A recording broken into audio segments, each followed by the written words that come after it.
Gonna stay away. Welcome to the Candlelittales podcast. My name is Aaron, and I'm sitting down with my sister, Sorika.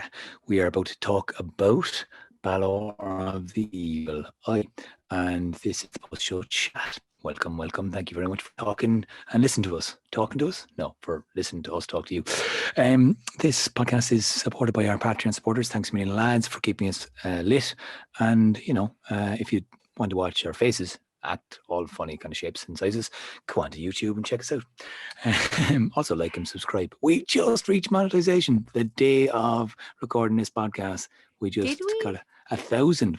I must do a little social media thing in a bit and go, yay, 1,000 people. That means I think it's going to start collecting pennies or something. I don't really know how the algorithm works. I don't really know how the algorithm works. I'm not sure. I think there's something else that has to happen, but I'm not sure what. I don't really know what an algorithm is. I mean, I do, but I get it. I think anyway. Look, let's talk about the myth. We're not going to talk about algorithms. That's not what this is. No. So we're talking about Balor. He gets a bad rep. And he does. It's one of the things we like to do is to talk about the whole roundedness of the condition that is to be human, I guess. And it's never good nor bad exactly. It's always somewhere in the middle. And this character is one that, he has a bit of a bad eye, let's just say. Well, yeah, he's an interesting character because he's like, yes, it always struck me actually about Balor that he is Balor of the evil eye. He's not evil Balor of the killer eye. And yet every image it's made very clear that the eye is like an external evil thing that is not Balor. That's right in the name, in the description. It is a part of him, but it is not all of him. And yet every single description you see of him, is like our image that is portrayed of him, about him, is a huge grotesque monster, or oftentimes he only has one eye, and there's versions that he has 3 eyes, 2 eyes, and one's evil, or just the one cyclops eye. The third eye thing is kind of interesting. That's an interesting one. And of course, I mean, famously, J.R.R. Tolkien took just the evil eye and made that the evil character in the Lord of the Rings. Yeah. That was one of his kind of inspirations was Celtic mythology, as well as other mythologies in Europe. But that was kind of the evil Gollum eye. Cave is in Clare as well, so it's gas. But yeah, I just think it's interesting that somebody took the evil eye and made that a character and took it away from Balor and took it out of the context of it being part of a person and put it on its own on top of a tower blazing with fire, and that's all that it is. Because I think that's what happens then when you do bring that kind of Christian eye to it, of there is good and there is evil and there is a very clear division between the two, which is of course the kind of worldview he's coming from. And the all-seeing power, and that kind of malevolent, whatever it is, it's some force that's so holy and other, and it's either good or bad. And I guess it kind of, interestingly, the story starts with him as a boy going to peek in the tower of his father's druids. And I just thought that the innocence of a child, in some way, it's retained in all of us. In some degrees, we grow into adultness. There's a certain level of socializing that we condition ourselves out of to not be so innocent as children. But there is a level of kind of pureness that's kind of I think still inside of us all. That is the inner child. It is that kind of idea, and the idea that Balor, I don't know, some part of me thinks of him as stunted his growth at that point. He didn't really get he got bigger and he got stronger, but he's still a child, and he's just on mine. That's mine now. I can take it. I want it. And he's kind of almost stuck, but that doesn't mean he's fully evil. Mm-hmm. I just kind of wonder, can we kind of maybe find of the elements of his humanity and it's tough, like, because he gets old and wizened, and everything droops over his eye, and it's so posthumous and evil. Well, But like a lot of Irish mythology, I think that, you know, in the Balor story, there's a lot left out. And I think you did what you could to kind of fill in his life story, but we don't have a huge amount of it. So, like, you know, a little bit like any of the stories that you read, like, you know, with somebody on the course recently who was looking into the Cuchulainn and Ferdia fight and saying, I want to find the stories of them in their youth. And it's like, there aren't any, except for the lament that Cuchulainn sings, where he describes the stories of what happened in their youth, but doesn't actually tell them. And I think there's a little bit like that happening in Balor as well, where, like, you get this incident in his youth when he's a baby, when he's a little kid, not a baby. You get this incident in his youth when he's a child, and then you kind of don't get anything until the Ethlin episode where he locks her in the tower. And then again, there's kind of a big long gap until he meets Lou on the battlefield. Of course, there's also the bit where he, you know, which we'll get to in the next story, where he what his reaction to the birth of his grandchild, which is to fuck him off a cliff, which is very, you know, very yeah, very classic evil king trying to kill the person prophesied to take you down and trying unsuccessfully. But, like, there's not really much in between. but it's Like, interesting, we even like don't get Balor the hero, we don't get Balor the raider, we don't get Balor the husband, we don't get to see any of those bits. And so if you just take those instances in his life, it's very easy to extrapolate out and go, oh yeah, this is a bad dude and he's just terrible. And yet, as has been pointed out to me by every person who is into mythology from Donegal, he's not a bad guy in Donegal. He's and a the hero. He's a folk Fomhóire hero. applauded. Yeah. And they're actually applauded. And, like, again, it's because they're the people of that area, and they're the names that are kind of in the land up there. They're surrounded by it, and the Fomhóire are kind of the ancient folk that they know used to live beneath the sea and around Tory Island. And Tory Island still has kind of ring forts that, like, and towers that are supposedly where, you know, the name, the place got its name, Tory, the Tower of the King. And it's like, it's still a place where it's very prevalent, you know, just like going to, you know, Newgrange, and you see that Angus Og was kind of the goddess of love, was, you know, it was his home, and the Boyne Valley, and you get specific areas in Ireland where it can be very strong and prevalent, and then it's hard sometimes to figure out exactly where these places or these things might have happened, because it's old Irish, and translations into the place names change. But it's interesting that these characters are so very much present in the geography of Donegal, the northern landscape, and therefore there is, again, if you grow up in Sleep Blue Mountains, you hear about Fionn McCool, and of course he's a good guy, but you can easily paint him out as a bad guy if you focus on the Diarmid and Grania story. Yeah, and I think that's my thing about Balor, is that, like, if you take just Fionn's, you know, if you could kind of do that with any of the characters in Irish myth if you cherry picked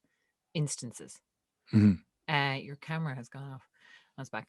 You know, you could, like, if you just took, oh, Cuchulainn killed his son and he killed his best friend in a single combat, you could easily make an evil Cuchulainn if you just took those bits. And so this is one of the great kind of, you know, problem opportunities of Irish mythology, is that because so much of it is missing and lost and incomplete, there are such strong choices to be made about how we fill those in. And I, you know, we were talking last week about the nature of evil, or the week before last when we were talking about breasts, about the nature of evil and the oversimplification that often happens. And I really like that you didn't go down that route with Balor, because I think it's, you know, it's certainly not one that I find attractive. But what did you what was your kind of hook in for Balor? You were talking about the inner child a little bit. That's kind of what I got stuck on. And, like, you know, hey, look, we've talked about this plenty, even this coming up to this whole series, and it's interesting to tell the Balor story without telling the second battle of Moytura, because you could easily wrap that in as the story, because he's so prevalent there as well, and it's his downfall and it's the life and death of him. So in this series, just to have an episode that hangs mainly focused around how he got the evil eye, and then kind of to the point where he locks his daughter in the tower, you only have a couple of little bits. So in terms of figuring it out, what I landed on really was that idea of an inner child, the innocence of the eye. And this is definitely a poetic invention of the last ingredient needed for the potion to turn as evil was the gaze of an innocent, and I don't know, that occurred to me one night, and I was like, that kind of makes sense, because if his father, like, I always thought, why do the druids not get poison in their eyes? What's that about? Yeah, surely they're looking at the same potion. So if it infects you in the eye, why didn't they get it? Yeah, that's true. It's so very true. I didn't really buy it that they were like, what, wearing glasses or goggles or something. I think there's something interesting in that, because it is the kind of case of, like, either it's because there's some that say that he peeks in a crack and it's a fume from it that leaks out, but there's nothing about, as is usually the case with magic in Irish mythology, there's no kind of magical system to it. You have that concept, Magic.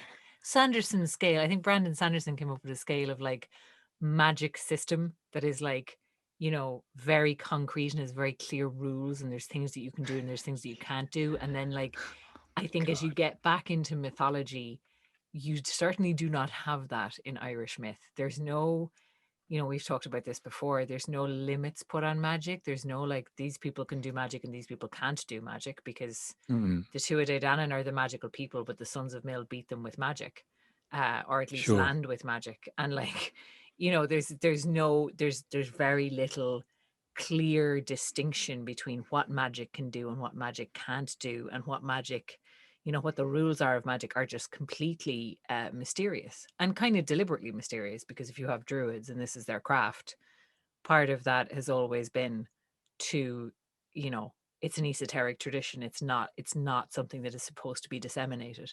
So it's a kind of an interesting one to kind of go, all right, well, if we were to put a little bit of logic into this, just a little bit, just to see, then this bit doesn't make sense. So what does make sense? So I like that. I like that kind of, Yeah, and I kind of like, I thinking about the kings and the other, his father who ordered the druids to create this evil potion.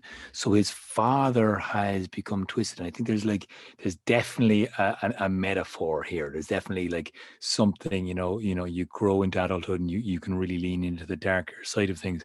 And as a child, if you perceive that, it's really traumatizing. If you see something at a young age that you just shouldn't be open to or exposed to, it can stay with you. And that's kind of, I think, what happens here. He's exposed to evil, and evil desire and feeling and want to, whatever, plunge Ireland into darkness or destroy all of his, have a nuclear bomb essentially. And he gets it, but not in the way he wanted it, because he doesn't have control over it. And so I think there's a very unplayed out kind of narrative there as well, of like that whole aspect of how Balor then rose to power, and seems to have taken it off his father, or again, there's never any consistent we don't know up. Yeah, that's a gap. But I think there's a couple of themes in this, and I think that's one of them. There's a couple of themes in this that are very kind of classic mythology, if you know what I mean. Classic mythology. One of them is that thing of, like, the bargain without knowing thing, the thing of, like, oh, I wish I had this, and then you get it and you're like, but not like that, the kind of subversion of the wish. So, like, the king who wants a potion of terrible magical destruction, and he gets it, but at the cost of mutilating his son, who now has this, terrible power that, like, is kind of devastating. And, like, there's how often does he use it? That's another question that I have about Balor, is, like, does he ever actually take off the 7 veils? Because some of the texts say if he did that, everything in the world would be set on fire. So there's an implication in some that he doesn't ever actually fully open the eye until the second battle of Mytholohry, which I also think is really interesting.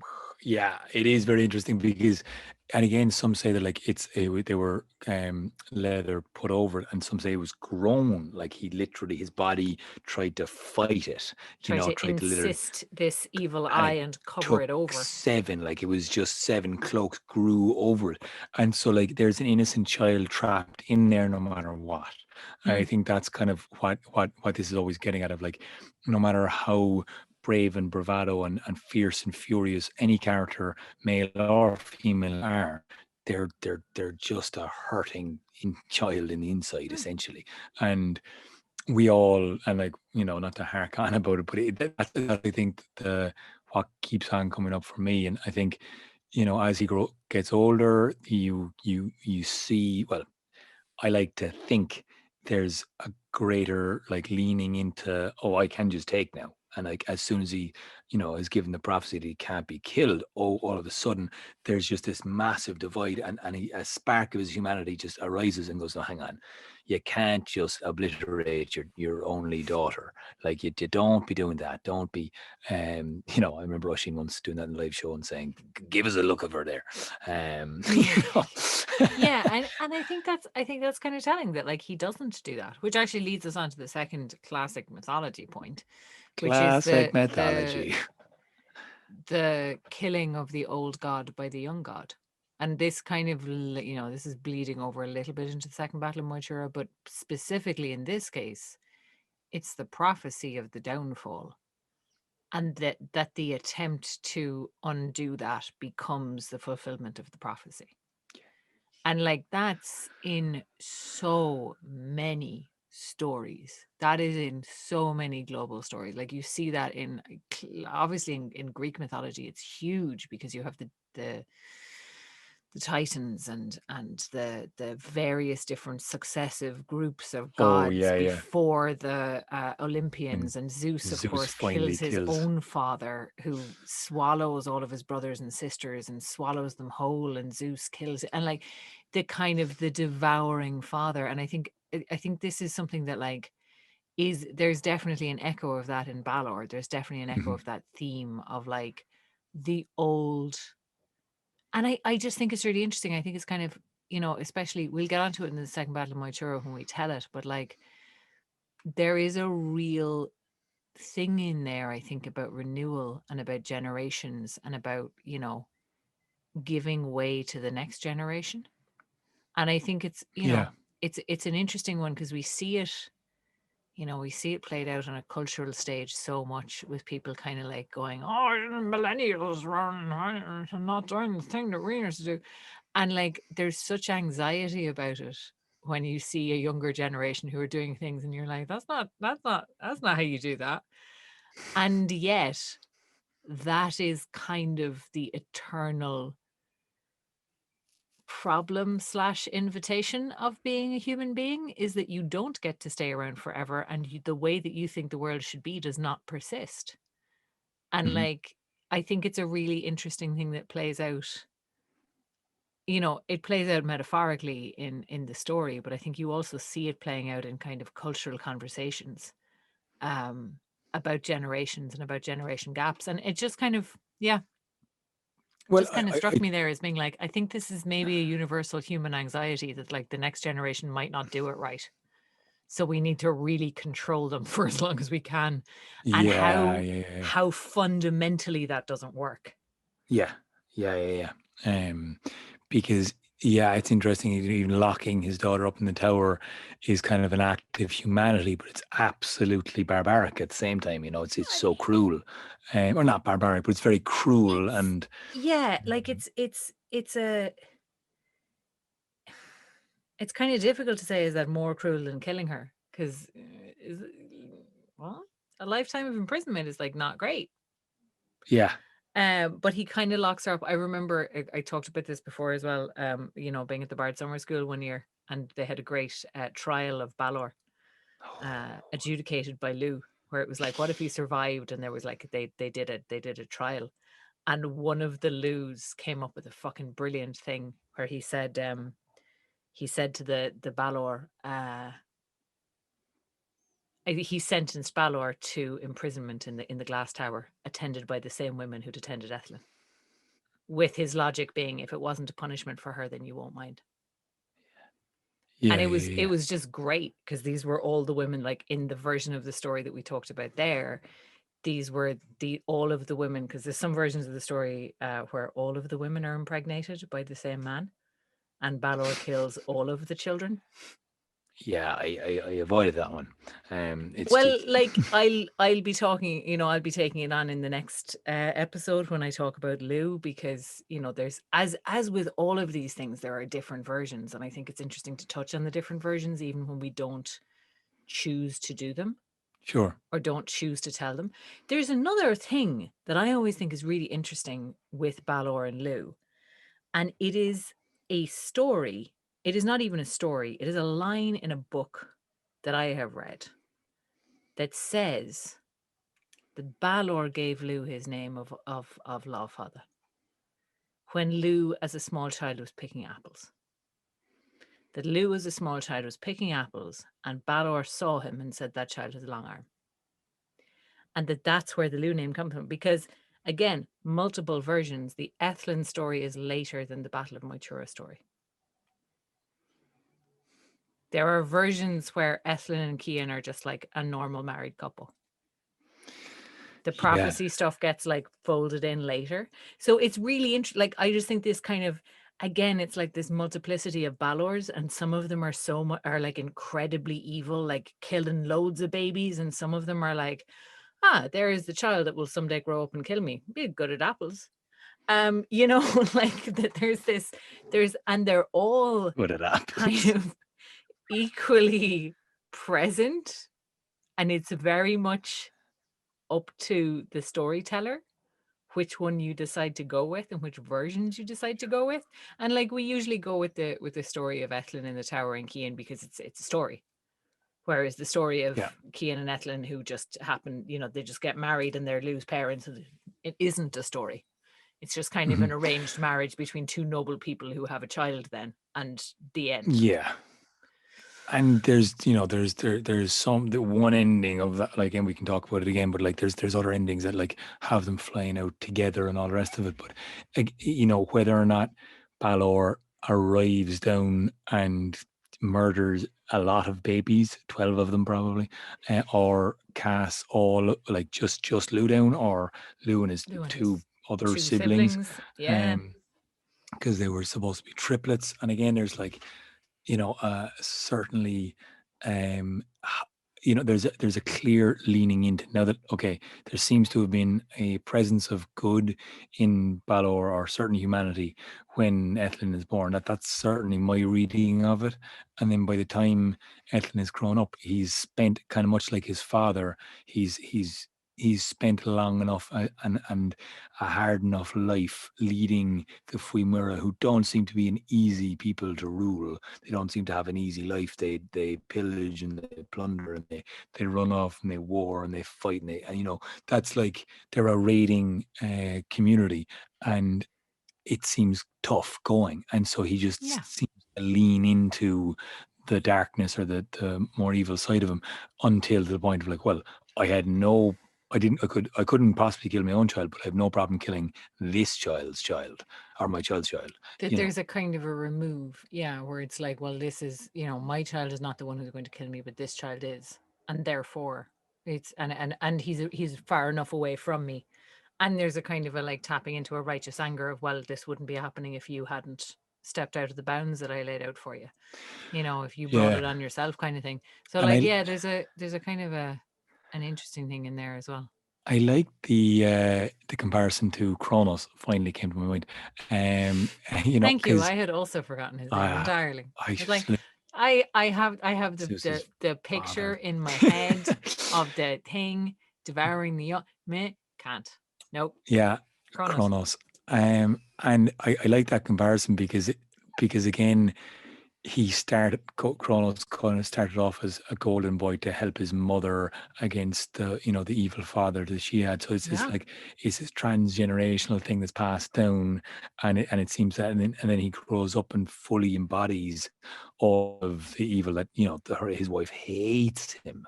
And like it's just awful. And he has no idea that eating her children is upsetting her. How, what? But I think with Balor, in comparison, Also, sorry, just to keep it in Greek mythology for a second. Also, why Zeus in Greek mythology is real nervous about all of his offspring. yeah, Like real nervous. yeah. Because this is a history that is prophesized to repeat. That someday somebody is going to come and kill Zeus, and that's the kind of like background radiation reality of his whole like incredible sort of sexual incontinence, where he's just like going around riding everything that moves, species and gender regardless. Like he's there is some man. also this like incredible like anxiety thing going on in the background there of like, you're gonna produce a child that kills you. That's the end result of all of this. Which I've always found a really fascinating thing about the Zeus character, as a kind of a character. But anyway, this is not the Greek mythology podcast. It's just, you know, me being like, No, Zeus, but weird. again, it's like, you know, there's a counterpoint for Zeus and Lu as well in that, There is. you know, and like, because the golden child, you know, the man of thunder and lightning, you know, it's sky power. Well, it may not be the sun, but it's in the sky. Gods. They're both sky Yeah. gods. And I also think the other kind of, and we'll talk about this more next time, you know, the other parallel with Lu, the really clear parallel with Lu is of course Bress.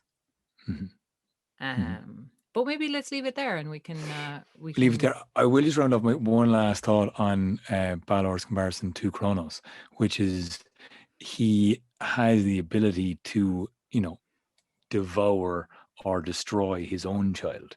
He kind of assimilates some form of a prison, or a way to keep the child alive without killing her, which is, you know, not barely a life, not really a full life. You know, you could say he swallowed her life, if you really wanted to draw the comparison. But in the growing up, he seems to get older and more destructive, because it just, even though we only have fragments of it, there's definitely just little hints that he is willing to at least unveil all seven cloaks for the final battle of Mythura, and there's a he's definite leading to that escalation. point. And he seems to, even like the size of him, he's either huge and ginormous, and the eyes takes 9 people to pull back the hooks. And again, that's like, he's such a huge being, or is it just because he had that immense presence and power, which is again that kind of like, was he as tall as the mountain, or was he just, you know, as big as a presence, which I think is just kind of an interesting one. Anyway, look, we will leave it there. My camera has just freaked out. Camera has decided to turn off again. Yes, well, we'll leave it there, and we will talk again. No, we will be back next week with the story of Balor's son Lu, and we will see you then. And if you would like to follow us on social media, we are at Candlelittales. And if you would like to support us, we are patreon.com/Candlelittales. And if you would like to talk to us, you can send us a message. Nicely rounded up. All right. Thanks very much for listening, guys, and see you next time. Bye.